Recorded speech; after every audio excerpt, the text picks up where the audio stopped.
Hello, everyone. Welcome to Latina Mental Health Series with Latina professionals. You are here with your host, Norma Garcia. Always a pleasure to be here on Thursdays, 5 p.m. Pacific time, 8 p.m. Eastern time. This month is really special because it is Suicide Prevention Awareness Month. So I'm excited to be able to bring a series this month, all related to suicide prevention. This month is also Hispanic Heritage Month as well. So I'll make sure to also incorporate a presentation on how do we also honor and celebrate our cultura. So welcome everyone. Please let us know where it is that you are tuning in from. What location are you in? Your industry? Definitely want to know where all of you guys are coming in. I'm based in Los Angeles, California. So over here it is 5 p.m. And so today we are going to get started in a few minutes.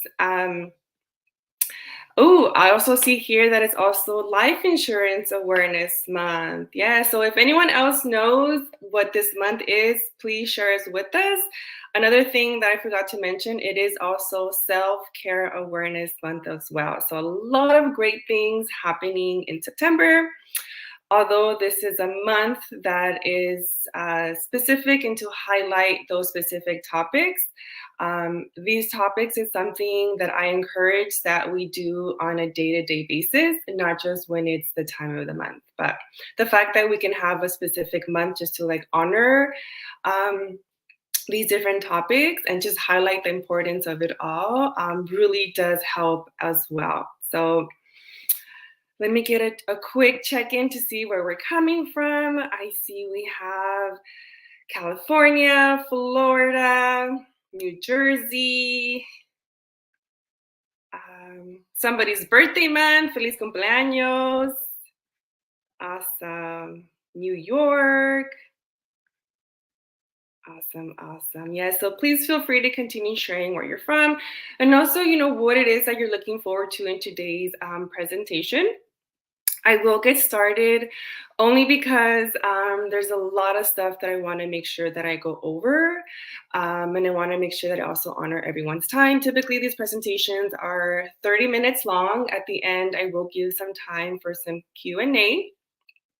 So let me just get this going. Awesome. So, I imagine that there's something about, today's topic that really, called your attention. And for me, it's a really special topic because it's something that as a mental health therapist and clinician is something that I advocate along with mental health. It is a topic that we need to talk about more. So I'm so happy that I get to do the honors in bringing this topic to you guys because it is something that needs to be talked about.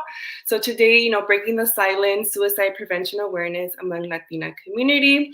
Of course, suicide is something that affects everyone, all genders, races, ethnicities, ages, right? So I'll talk about it in a generic form, but also I'll talk about it in the way of how it affects us in the Latina community. So I will say that it is a topic that is highly sensitive. However, it's a conversation that is much needed to have, and sometimes having this conversation can be really scary, and it can bring up a lot of emotions. As I am giving the presentation today, if you find that anything is triggering, something is coming up for you, please listen to that. It's okay if you step away, if you need to take a breather, if the information is too much for you, it's okay too if you need to remove yourself from this space. But I do hope that you are able to go through the entire presentation. Really today is just providing you a lot of information in terms of what suicide is and how to prevent it. So, and also just know that this presentation is for educational purposes, right? So if you are experiencing or you are triggered in terms of, suicide or just any mental health, I obviously do recommend you to seek professional help as well. So before we begin, let me formally introduce myself. Those of you that have been with me know me so well already, but I'll go ahead and introduce myself for those that are new here today. So I'm Norma Garcia. I'm a licensed clinical social worker and a life coach. I've dedicated the past 10 years in working with the BIPOC, with an emphasis in the Latina community, providing direct mental health and also crisis intervention. So I have done a lot of crisis work. I've been part of the mobile response teams that go out and evaluate if individuals meet criteria to be hospitalized due to being danger to themselves or danger to others. I've worked in also clinics and school settings where I've done a lot of risk assessments in terms of suicide, self-injurious behavior. And so I try to approach everything that I do with like a culturally sensitive, holistic, and trauma-informed lens. I'm very, very passionate about, supporting the Latina community, empowering us Latinas, first gens, women of color, to be able to heal and also be able to accomplish our goals and really live the life that we truly desire. And as an advocate of mental health, I'm here, to promote it, to educate, and hopefully be able to create just a bigger impact, especially with our community. So with that being said, let's get started. So first, I wanted to start with some myths. So what are some myths that perhaps have been said around about suicide? Okay, so one myth is that suicide cannot be prevented. If someone is set on taking their life, there is nothing that can be done to stop them. So I'm curious, do you guys think this is true? Well, obviously, if it's a myth, it means it's not true, right? But so yes, this is exactly a myth. So this is not true. The fact is that suicide is preventable. That the vast majority of people contemplating suicide don't really want to die. They're seeking to an end to an intense mental or physical pain, right? And usually there's like an underlying like mental health issues. And so there are interventions that can be used to save people's lives, okay? So the next, asking someone if they're thinking about suicide will put the idea in their head and cause them to act on it. This is a huge one, right? And this one is important to address because this is one that can make all the difference, right, in intervening, right? Talking about suicide, it's such an uncomfortable thing to do. Even myself, when I first started as a therapist, it was so uncomfortable to ask, my clients, like, do you want to kill yourself? Do you want to die? Right? Because it's something that is just, it brings up a lot of feelings, and the more that you get practice with it, the more comfortable that you become, right? And by no means in this presentation is meant to make you guys suicide prevention experts, but just to start having awareness and information as to ways that you can support. And so, yes, this is that's false. So when you fear someone you know is in crisis or depressed, asking them if they're thinking about suicide can actually help. By giving a person an opportunity to open up and share their troubles, you can help to alleviate their pain and find solutions. Okay, I have one more for you. Someone making suicidal threats won't really do it. They are just looking for attention. Another big one, right? This whole attention thing, right? That especially when we think about, adolescents and youth, right? And we'll talk about some statistics in terms of like how it presents itself in our youth, right? But typically it's like this thing like, oh, they just want attention, right? They're crying out for help. However, those who talk about suicide or express thoughts about wanting to die, they are at risk for suicide and they do need your attention. Okay, most people who die by suicide give some kind of indication or warning. They take threats of suicide serious. So take any threat that you hear seriously, even if you think that they're just crying for help. a cry for help is a cry for help, so help. Okay. Awesome. So hopefully, just with that, you gain more information. So first, I wanted to also differentiate. I'm saying the word suicide, but what does that really mean, right? So suicide is the act of intentionally taking your own life, right? And then you hear the also term like a suicide attempt, right? This is when someone harms themselves with an intent to end their life, but they do not die as a result of their actions, right? And then there's more kind of also terminology in terms of like a successful attempt versus a fatal attempt, and we're not going to get into that today. But what I did want to highlight is pay attention to the way that you talk about suicide, right?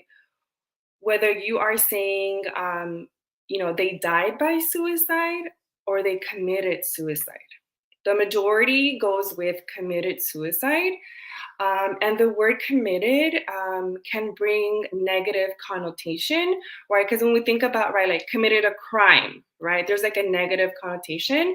So the language that we actually want to start using, right, and this in itself is already promoting awareness, right? Just doing that in itself, that small step, already is doing the work, right? So instead of saying, they committed suicide, right? And it is something that is commonly used, but this is something that needs to be shaped and changed, is that they died by suicide. Okay. And then at any point, if you have any questions, please put them in the chat. I'll make sure to either address them during the presentation. If not, I'll make sure to answer them later on after the presentation ends. The presentation will be on replay on Latina Professionals page. And also, if you do want a copy of the presentation, also send me your email address and I'll be more than happy to send you it. So all right. So part of also understanding, suicide and having awareness of it is also how to prevent it, right? So more about suicide, right? So suicide is a growing concern among our Latino community, especially among youth. And the reason that I'm talking about youth, because it's important, right, that we address it. Although we already are adults, the youth that we're talking about, this could be our nieces, our nephews, our own kids, right, that can be affected by suicide. Suicide is the second leading cause of death, right, between the ages of 10 to 34.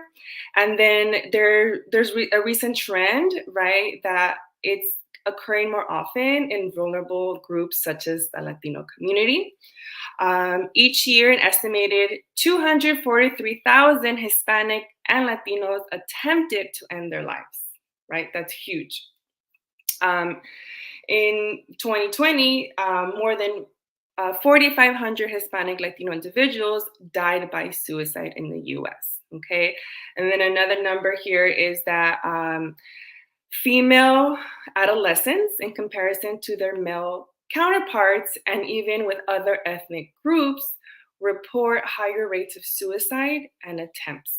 So I share this, right, because by understanding our statistics, right, we can then see how serious of an issue this is. All right. Let me catch a breath here.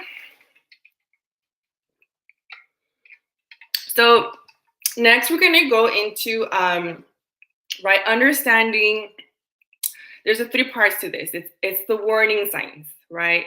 What are signs to look out for, right? This could be, if you yourself are experiencing some mental health, right? These are also warning signs for yourself. These are also warning signs in other people, right? So we're going to talk about warning signs, risk factors, and protective factors. And then we're going to end with prevention strategies and also resources for you as well. Okay. So warning signs, these are observable behaviors, things that you see, right? Things that you observe in the other person that may signal the presence of suicidal thinking, right? When I say suicidal thinking, that can look in different forms. It could be, I want to die. I don't want to be here. I'm going to kill myself. Those can be more like what I call active, right? Where they actually want to die. They want to kill themselves. There's something also called passive suicidal thoughts, which can sound like, I'd better be off if I wasn't here, right? I'd rather just not be here, right? Everyone else will be happier if I'm not here, right? So it's kind of like this, like if I wasn't here type of thing. They may not have the intention to want to die, but they do think about like what would it be like if they weren't here. So that's a one to really look out for. And so these warning signs are signals to you to let you know, right, that you want to ask about suicide, right? And you also want to intervene. Okay, so here are examples of different warning signs, right? Such as, feeling sadness, hopelessness, helplessness, right? When you notice significant changes in behavior. So, what that means is like someone's baseline, right? If you notice that it changes drastically, and that it could include also like the thoughts and the feelings. Social withdrawal, right? If you notice that someone is like, they're like withdrawing, they're isolating. If let's say they do have a history of suicidal ideation or behavior, right? And so ideation is just the thoughts, right? And the behavior, right? These are things that you actually do, the actions that you take. To want to like hurt yourself. And sometimes this could be, self injuring, cutting, I won't get into that today, but something to note is that when we talk about like self injury, right? And not that you guys are expected to know this, but just like, some information, right? That just because someone cuts doesn't necessarily mean that they want to die. But again, we're not going to go there today, but I'll just leave it at that. If like, let's say there's someone that has a preoccupation with like death, right? If you notice that someone is compiling, or giving away, their belongings or things, those are things to look out for. All right. And just so you know, this doesn't mean that like I covered everything, right? There's a lot more things that could be happening in terms of, warning signs. Risk factors. Okay. So risk factors is what makes someone be more vulnerable or at risk to have suicide, right? And so this one, right, there are some general risk factors, but there's also some risk factors that are true and prevalent in our community. Okay, so the risk factors, these are things that can look at either let's say if there is access like to means, right? If someone has like, access to means that they know what they're going to use to actually hurt themselves, right? If let's say that there are stressors, right, within yourself or the person, your loved one, or whoever it is that is experiencing some suicidal ideation, right? Some of the risk factors as well can be like, if there's loss in the family, there's gender identity issues, perhaps there's like poverty, there's discrimination, even bullying, right? Bullying is a huge one, especially for like our school age and, adolescent kids. For us adults, right? Unemployment, unstable housing, divorce, right? Different shifts in our like relationships or jobs, right? So there's many risk factors that can happen. Would make someone even be a higher risk if there is already a mental health, right? If there's a mental health within the family. Also, if there is suicide within the family, there's actually higher rates of suicide when it is within the family. Okay, so these are just things to look out for. There isn't a specific profile of what predicts suicidal ideation, but also when we think about what we call adverse childhood events, right? If there is trauma that happened in the past, right, as a child, even as an adult, right? Again, mental health, anything, going on, whether it's individually in our environment, within our family, that is putting us at risk to have these thoughts.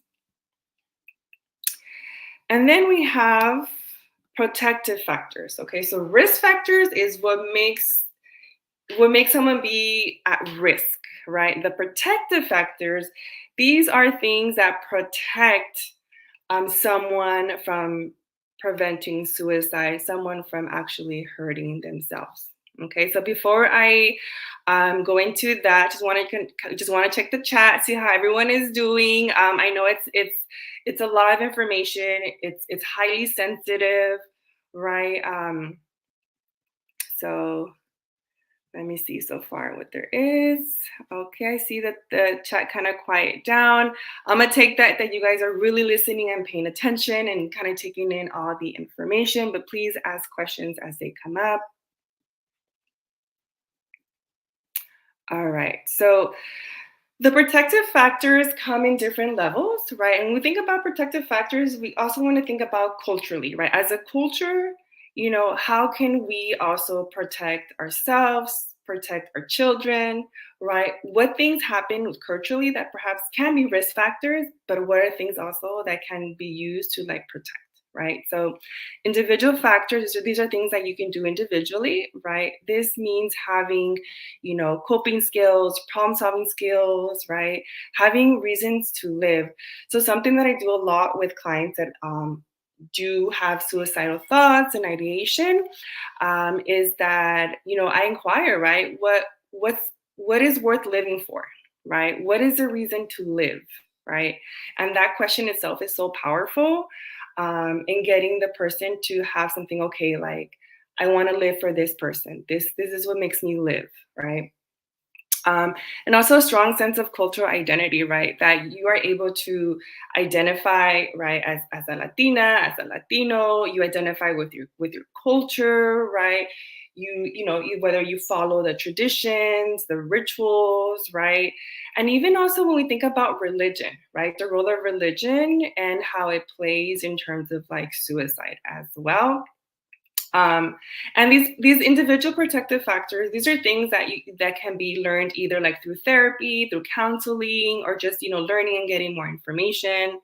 The relationship protective factors, these are the support system, right? Like, what kind of support do we have? What kind of support do our loved ones have? What kind of support system do our kids have, right? So these are support from your partners, friends, family, right? Feeling connected, right? Feeling connected, and although, again, like I said, this presentation is geared more to us Latina professionals, right? It's really important too that we look at how this is, in our children, I said in our nieces, our nephews, right? This just doesn't happen in adults, right? Usually, like the suicide ideation, it can start as early as elementary. Like, I've had clients as young as 5 years old that have expressed thoughts of wanting to die. So we really need to be checking in on our friends and our family. And also, just because someone appears to be happy, everything is good, right? We also want to check on those friends as well, because we just never know. The community protective factors, right? This is your sense of community, right? Whether, if you're an adolescent, being able to feel that you're connected to your peers, your school, right? As a professional, as adults, right? Are we connected to like, our coworkers, our team members? Are we involved in other community, organizations or support groups? Also, the availability of just there being, accessible, medical and mental health healthcare, right? Do we have insurance, right? Are there, clinics, hospitals that are accessible to us? So this can definitely come up. This can really, it can really vary, right? The kind of access that you can have. And then lastly, here we have the societal protective factors. Sorry, I can't read the bottom because my thing is blocking it. It says, I can't read it. 1 second, guys. Reduce access. Sorry, I can't read it. Culture, religion. Can someone read that? Well, you guys can see it, right? So the society means like what factors in society, right, are going to, for example, like whether there's policy work, are we able to access, medical and mental health and all of that, and even just culturally, right, as a society, how we can like protect each other. And even just right now, you guys, all of you coming today, right, and being in this space, right, as sensitive as this is, like you're already building community. You're already serving as a protective factor by you getting informed and learning as much as you can about what suicide is and how to recognize the signs, the risk factors, and then, how it is also, right, that it is that you can, support. And like I said, you're not going to leave here being suicide expert. That's not the intention of this. This is just about you having awareness so that you feel that you can better help whoever it is that is in need. All right. Okay. So someone put it for me: cultural, religious, or moral objections to suicide. So what this means is, right, like culturally, even religion, right, like what are the beliefs around suicide, right? And that in itself can either be a risk factor or it can be a protective factor. So the way that we look at that. Thank you, April. I appreciate that. Awesome. Okay. So then let's get into, suicide prevention, right? Like, what do we do, right? What's next, right? So I get all this information, and what do I do, right? So the prevention can come in different ways, right? One way can be in you educating others and you sharing this information, right? And you having these conversations about suicide. This could be even like volunteering in different organizations, donating, right? Creating resources or sharing resources. The other part too, which is the scarier part, right, is if actually you are with someone or you know someone, right, that is experiencing suicide and you learn about it, right? So the prevention can be, how can you be that supportive person in that moment? So if you have a loved one, a family, anyone that perhaps, is struggling with suicide or ideation, um, you are concerned about it, the way that you try to help prevent is by having that conversation with them. And that may mean asking that tough question, right? Like, are you thinking about killing yourself, right? Like, sounds like you're having a rough time right now. I'm really concerned about you. Like, are you thinking about killing yourself? Are you thinking about dying? What are your thoughts right now? So you really have to ask those questions, right? Because that is exactly what's going to be the point of intervention. Okay. Um, Even if then they're not saying directly, you can also pay attention to their warning signs, their observable behaviors, right? And let's say in that moment they are in distress, right? They are having like, yes, I'm having these thoughts, I don't want to live, right? You want to make sure that you keep them safe, remove any access, anything that they can hurt or harm themselves with, right? You want to be there with them. You never leave them alone, never lose them out of your sight. Be able to also be there and respond and listen without any judgment, no criticism, not like, why are you having these thoughts? I don't get why you have these thoughts, right? Just like, okay, these are your thoughts. Like, let me try to support you. And also know that you don't have to do this alone, right? Like, in the moment, it may feel like, oh my gosh, this is a lot. Like, I don't know what to do, right? But this is why you prepare yourself with knowing how to ask the questions. Also preparing yourself with resources, right? Okay, what do you do next? Who can you call, right? Obviously, 911 is an emergency phone number, but there are also other resources for you. And so one that is really huge right now is the 988 Suicide Crisis Lifeline. And so this is kind of similar to a 911 call. The difference is that 911 call is obviously for like other kind of medical emergencies. The 988 kind of operates the same, but it focuses on mental health crisis, suicide, situations, emergencies. Okay, so all you would do is you could call 911. And this, I do know that there are people tuning in outside of the US. So if you are outside of the US, I would recommend that you find out your local kind of emergency like resource hotline numbers. What I'm providing is specifically for the United States. If it is that you need help navigating, or figuring out what those local services are, feel free to, DM me, and I'd be more than happy to provide you those resources. If let's say you, depending on like your state, right, if you want support in terms of like understanding what crisis resources are within my state, again, reach out to me and I'll be more than happy to try to find those resources for you. But this number, the 988, this is the number that you're going to want to use. You can either do a phone call, you can call, you can also chat. And the beautiful part of is that there is services in Spanish. So what you do is that you would text the number 988 ayuda, or even on WhatsApp you would do the 442 ayúdame. So that's another great advantage of this 24/7 hours hotline that is available to you. It used to be the National Suicide Prevention Line, but now it's become the Suicide and Crisis Lifeline. All right. So, with that being said, just to kind of like, finalize a few of the thoughts, if let's say you yourself or you know someone that is experiencing suicide, or also they may have an underlying mental health issue, there is support out you. There is professional support for you. This is also very dependent on the state that you live in. So what I recommend is, getting in contact with your primary care physician, asking them for resources. Maybe they can give you a referral to a therapist, right? You yourself can find your own therapist through different directories, or a referral from a friend, or referral from another professional.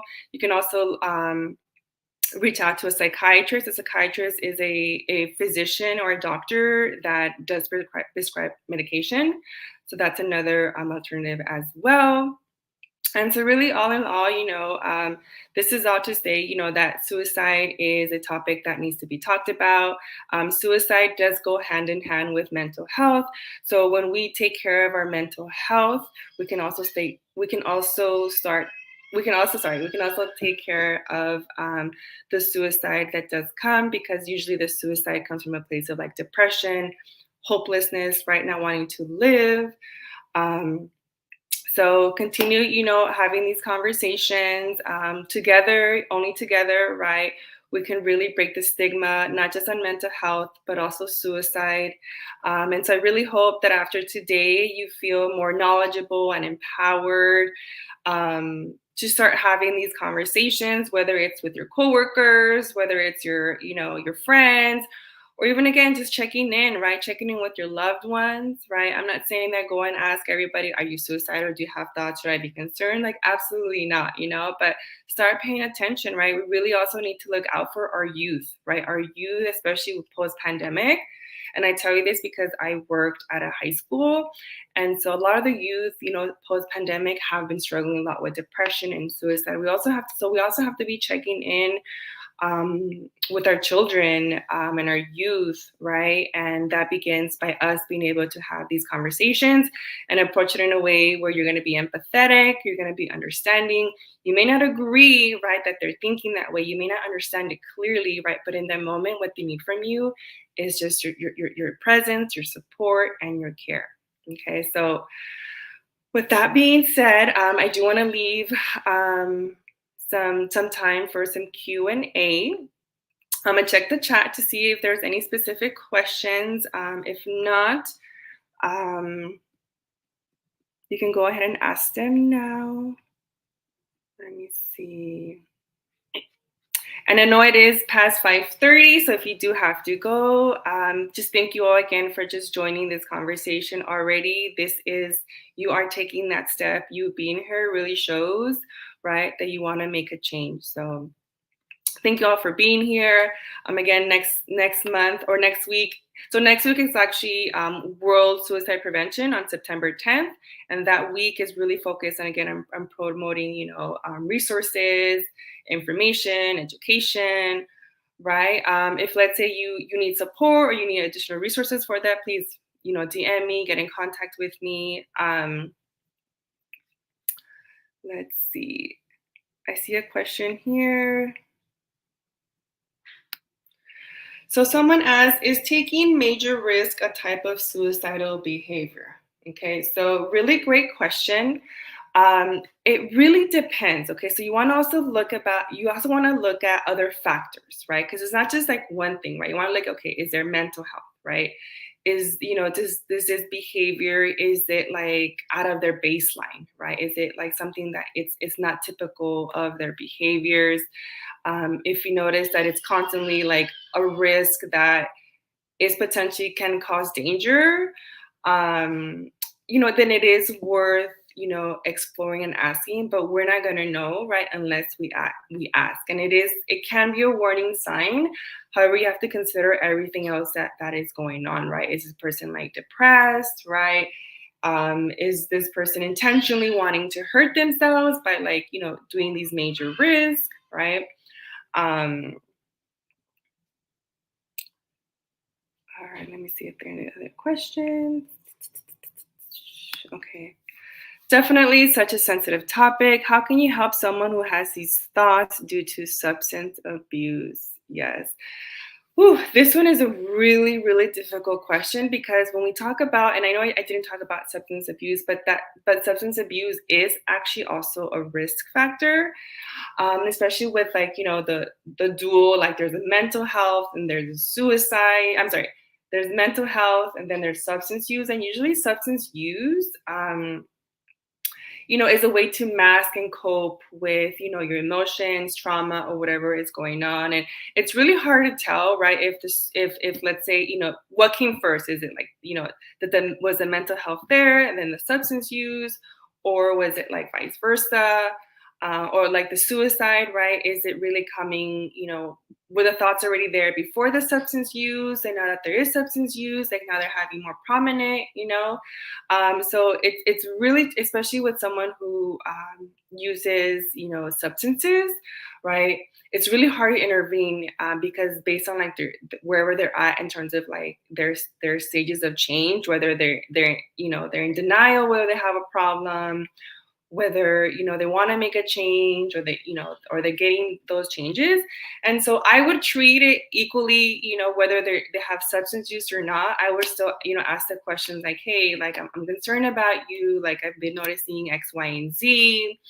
You know do you have thoughts of hurting yourself, or do you have thoughts of wanting to die? Do you want to kill yourself? And a lot of it too is picking up the language and the things that they're saying. And so it's hard to know, especially because when they are like they are high, right? They're not in a place where they can like rationalize or reason. So it's going to take a lot of like, support, of being there, of kind of finding the moments of like when to intervene if they are in their substances and they are in crisis. I would still get them support, right? So I would either call the local emergency phone number, I would call 911. I know in Los Angeles, there are teams that actually, if you call, go out to wherever the client is and actually does an evaluation to see whether they are a danger to themselves or danger to others, depending on your state. I don't know what that would look like. Um, all right. Anything else? Let me see. All right. Well, thank you all again for being here. If you have any questions, again, if you want the presentation, send me your email address. If you want to figure out ways of how to, share information, share resources, create resources, I'd be more than happy to support you with that. Even just for yourself, make sure that you take care of yourself, do some self-care. Even today after this presentation, do something to soothe yourself, to take care of yourself, right? Because I know that as a sensitive topic, it can also be really heavy. So I hope you guys all have a great day, and I will see you guys next time. Buenas noches.